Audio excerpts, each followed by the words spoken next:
Hi, I'm Tamara and welcome to my YouTube channel. Today we're going to talk about the ENTP and their relationships. Yeah, so this should be interesting. So one thing about ENTPs that really stands out for me is that even though they're a very extroverted type, they're very engaging, they can draw people in, they like people, they have fun having conversations and intellectual debates with people.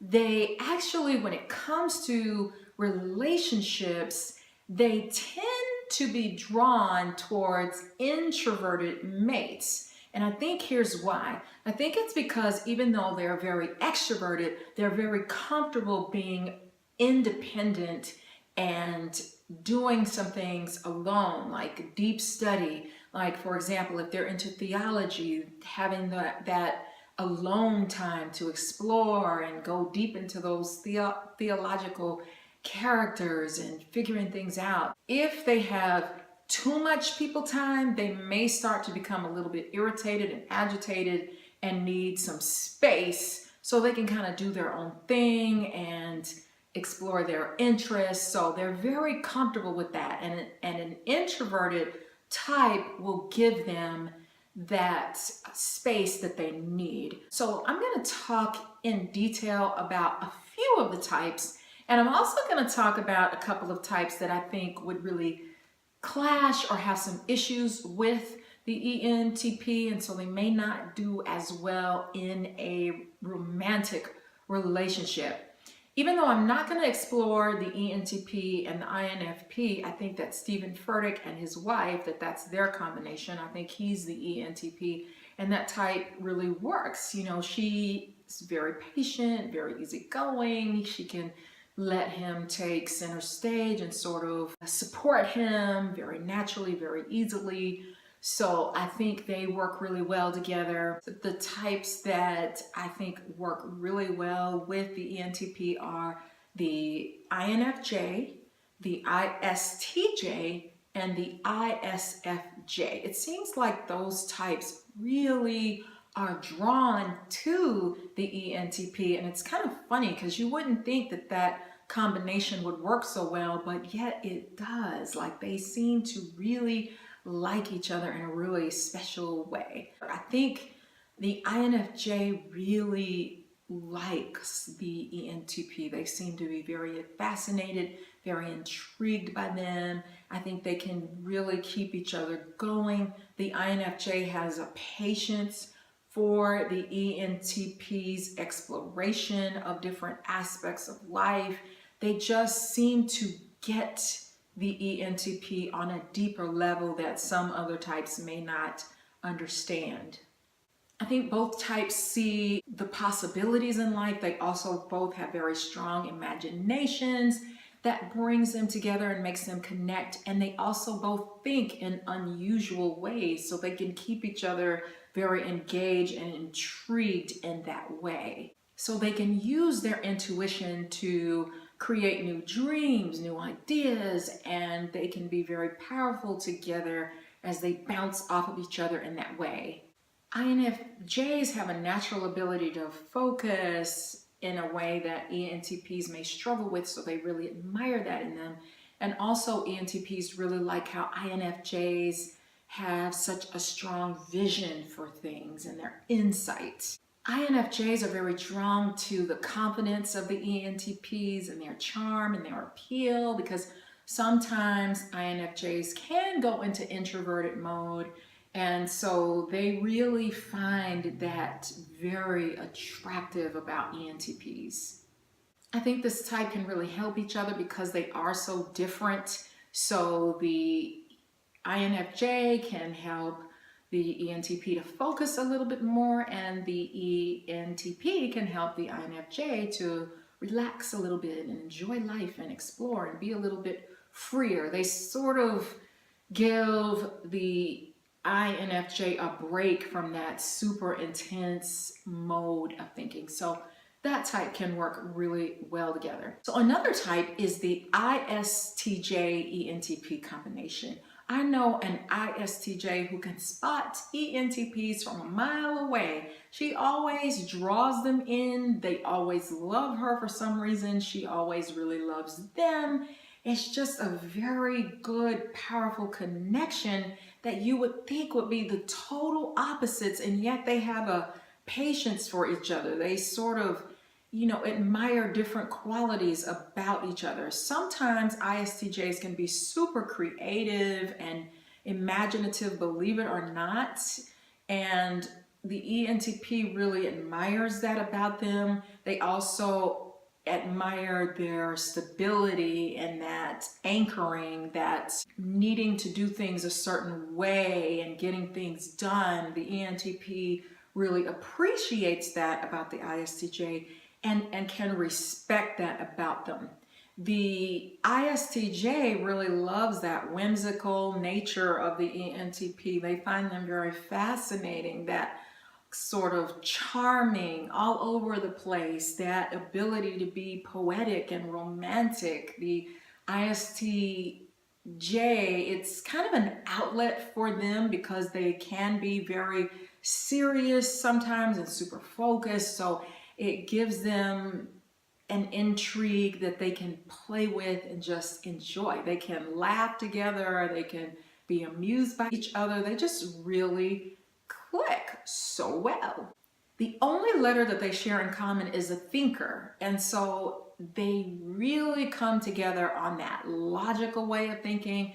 They can both be very direct, very straightforward, and they appreciate that about each other. So there's a comfortableness there. They have a respect for each other's opinions, and they're both not as emotional because of that objectivity. So they can appreciate discussing some things, having some debates about things, and appreciating each other's opinions.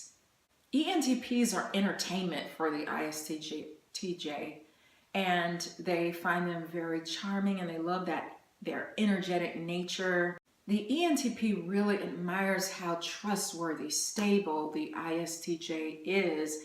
They really love that about them, that they are very responsible. They just admire the traits that each other has. So it really helps to bring them together because they each share some things that the other one may not so much, and it's just delightful and fun.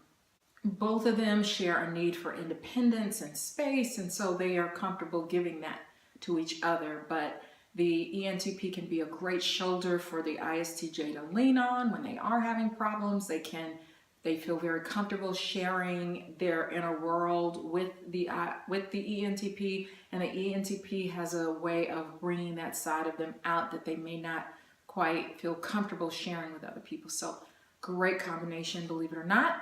The final combination I want to talk about is I've seen the ENTP and ISFJ work very well together as well. There's something about the ISFJ's nature that the ENTP just finds very attractive, very appealing. That introversion has a special appeal to them.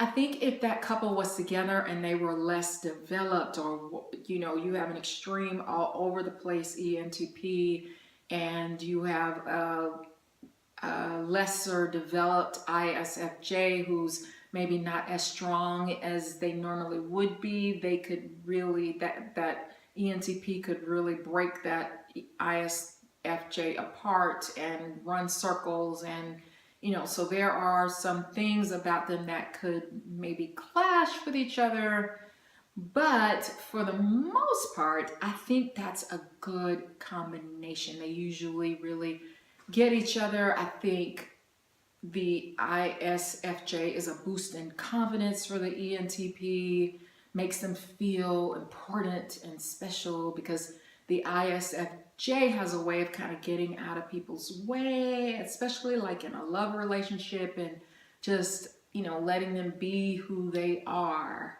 So these two types are complete opposites. Like they have no letters in common, but the ENTP is very drawn to that nurturing, calm nature of the ISFJ. They can broaden their horizons and kind of get them in touch with that adventurous side, that side that wants to explore, that wants to do different things but doesn't quite know how to get there. Well, the ENTP can get them there. And so it turns out to be a very good combination. I think a type that would clash with the ENTP might be the INTP. I think sometimes those two can, maybe even though they have a lot in common, when it comes to things not working out so well, I think they can be extremely hurtful to each other in some ways. I think that they're going to have so many different projects and things going on, and neither might not be so good at facts or details and closure and bringing things to a close. So they might both have lots of different projects on the table that are not ending, and they're bumping into each other, and it's just, you know, it can create some chaos that neither type really enjoys. So I think that type together can cause a lot of friction if neither of them is good with money, or sometimes both of those types like to think in different types of ways when it comes to money, and maybe even one-upping each other and playing little mind games with each other and using tactics against each other. It's like,